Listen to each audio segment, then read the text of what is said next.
Shalom bien-aimés dans le Seigneur, grande est notre joie de nous retrouver au pied du grand roi pour notre méditation quotidienne. Nous sommes le mercredi 5 février 2025 et nous vous saluons au nom de notre Seigneur et Sauveur Jésus-Christ. Pour notre méditation de ce jour, nous allons lire un texte dans la première lettre de Pierre. 1 Pierre, chapitre 3, nous lirons le verset 9 dans deux versions. La version Louis II nous dit ceci. Ne rendez point mal pour mal, ou injure pour injure. Bénissez au contraire, car c'est à cela que vous avez été appelés, afin d'hériter la bénédiction. Bible du Sommeur nous dit, ne rendez pas le mal pour le mal, ni l'injure pour l'injure. Répondez au contraire par la bénédiction, car c'est à cela que vous avez été appelés, afin de recevoir vous-même la bénédiction. Bénissons.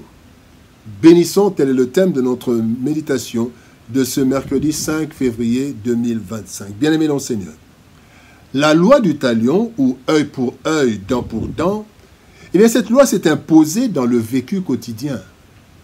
L'homme est poussé à rendre la monnaie de sa pièce à celui qui lui a causé du tort. Ne pas le faire paraît comme de la lâcheté ou de la faiblesse pour plusieurs. Ainsi, il ne faut pas se laisser faire, dit la société. La Bible n'encourage pas la loi du talion.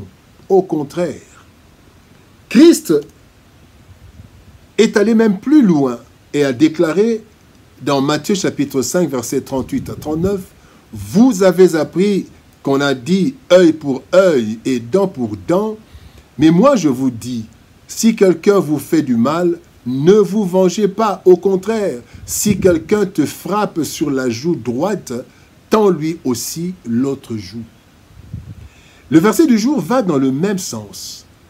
Nous ne devons pas rendre le mal pour le mal subi, mais plutôt bénir, faire du bien, dire du bien.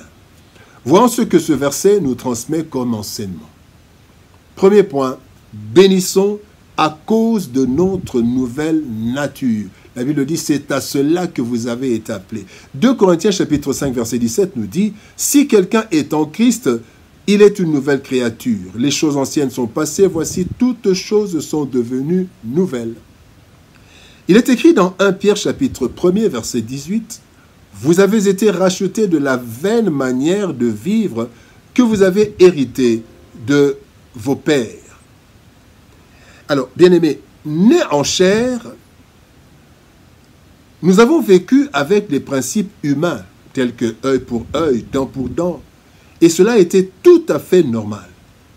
Cependant, la nouvelle naissance n'est pas juste une prière d'engagement au Seigneur. C'est un véritable miracle qui fait de nous de nouvelles créatures. Certes, nous n'avons pas changé physiquement, nous n'avons pas changé de teint, mais la régénération de notre esprit engendre un nombre de transformations par la puissance de l'esprit et par la parole de Dieu. Nous devons donc, bien aimés, d'abord méditer la parole de Dieu, la parole puissante de Dieu. Hébreux 4, 12 nous dit, la parole de Dieu est vivante et efficace, plus tranchante qu'une épée, quelconque à deux tranchants, pénétrante jusqu'à partager âme et esprit, jointure et moelle. Elle juge les sentiments et les pensées du cœur. Quel travail! Nous devons aussi développer une vie d'intimité avec Dieu dans la prière. Marc 14, 38 dit, veillez et priez, afin de ne pas tomber en tentation. L'esprit est bien disposé, mais la chair est faible. Enfin, nous devons nous efforcer de ressembler à Christ. Actes des Apôtres, chapitre 24, verset 16, l'apôtre Paul dit, « C'est pourquoi je m'efforce d'avoir constamment une conscience sans reproche devant Dieu et devant les hommes. » Un effort est nécessaire. Donc nous devons bénir, bien-aimés. Nous devons bénir à cause de notre nouvelle nature. Nous sommes de nouvelles créatures. Deuxième point, bien-aimés, bénissons pour témoigner. Nous devons bénir pour témoigner en tant que témoins. Acte 1, 8 nous dit, « Mais vous allez recevoir une force, celle de l'Esprit Saint qui descendra sur vous.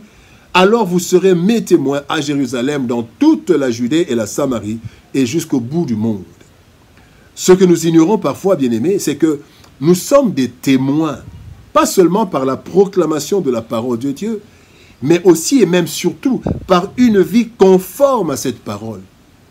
Bien-aimés, beaucoup de chrétiens sont la contradiction de ce qu'ils proclament. Dans ce monde méchant aux multiples combats, la réplique et la vengeance sont humaines. Mais la bénédiction et la douceur sont divines. Bien-aimés, faire du bien malgré les maux, c'est un témoignage de notre nouvelle nature, le témoignage de la puissance de l'œuvre de Golgotha. Dire que c'est Christ qui vit en moi, c'est facile. Mais vivre cela est un défi et un exercice de témoignage quotidien et authentique. Le monde doit voir en nous le témoignage de la douceur.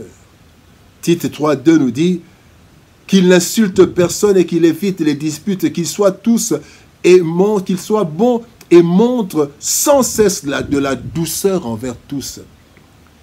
Le monde doit voir en nous le témoignage de la maîtrise de soi. Écoutez Jésus, il a été giflé.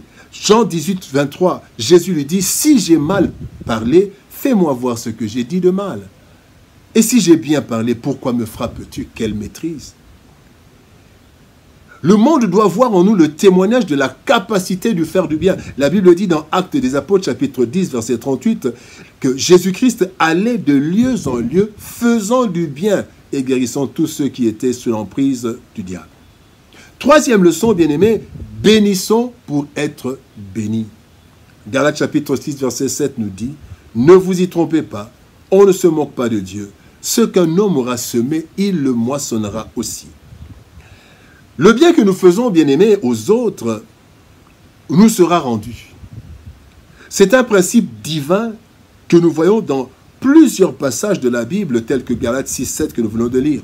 Mais aussi, par exemple, Matthieu 7, 12 nous dit « Tout ce que vous voulez que les hommes fassent pour vous, faites-le de même pour eux, car c'est la loi et les prophètes. » Hébreux 6, 10 nous dit « Dieu n'est pas injuste pour oublier votre travail et l'amour que vous avez montré pour son nom. » Luc chapitre 6, verset 37 nous dit « Donnez et il vous sera donné. On versera dans votre sein une bonne mesure, serrée, secouée et qui déborde, car on vous mesurera à la mesure dont vous vous serez servi. » Bien-aimés dans le Seigneur, lorsque nous sommes affligés, lorsque nous sommes tourmentés, lorsqu'on nous a fait du mal, pour notre réaction, quand nous devons réagir, bien-aimés, ne voyons pas ce qui nous a été fait, mais voyons plutôt notre nature, voyons notre témoignage, ainsi que ce qui découlera de la réaction. Car, bien-aimés, tout acte est une semence. Même si quelqu'un m'a fait du mal, quand moi je lui fais du mal, j'ai semé le mal. Bénissons. Notre nouvelle nature est celle du Christ et nous le disons à la suite de la Bible. Je vis, mais ce n'est plus moi qui vis, c'est Christ qui vit en moi. Galates chapitre 2, verset 20. Et puisque Christ ne se venge pas, nous ne devons pas le faire non plus, car nous avons une nouvelle nature. Et nous avons le devoir d'être des témoins du Christ en démontrant l'impact de cette œuvre en nous, de l'œuvre de Golgotha. Et aussi, bien-aimés, nous avons besoin d'être bénis, n'est-ce pas? Alors, puisque nous avons besoin d'être bénis, nous devons bénir, parce que quand nous bénissons, en fait, nous sommes en train de semer, et en retour, le Seigneur nous bénira. Alors, bien-aimés, ne maudissons pas, mais plutôt bénissons, et nous serons bénis. Prions. Père de gloire, nous te bénissons et te rendons grâce pour ton amour et ta bonté. Merci, Père. Car, Seigneur, tu nous montres ce que nous devons faire.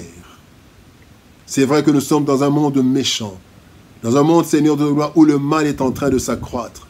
Mais dans tout cela, toi, tu veux que nous ne rendions pas le mal par le mal pour le mal par le mal. Mais tu veux que nous puissions, au contraire, bénir.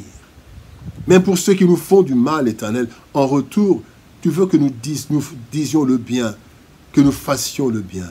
Aide-nous, Seigneur de gloire, à faire le bien à cause de notre nouvelle nature, à cause de notre tâche de témoin, mais aussi à cause du fait que nous voulons être bénis Et pour être béni, il faut bénir. Aide-nous, aide mon frère, aide ma sœur à ne jamais rendre le mal par le mal, mais plutôt à bénir. Bénis ta parole et bénis ton peuple. Au nom de Jésus-Christ, nous avons ainsi prié, Père. Amen. Bien-aimés dans le Seigneur, que Dieu nous bénisse. Shalom, au revoir et par la grâce de Dieu, nous nous retrouvons demain pour une nouvelle méditation au pied du grand roi. Shalom, au revoir et par la grâce de Dieu, à demain.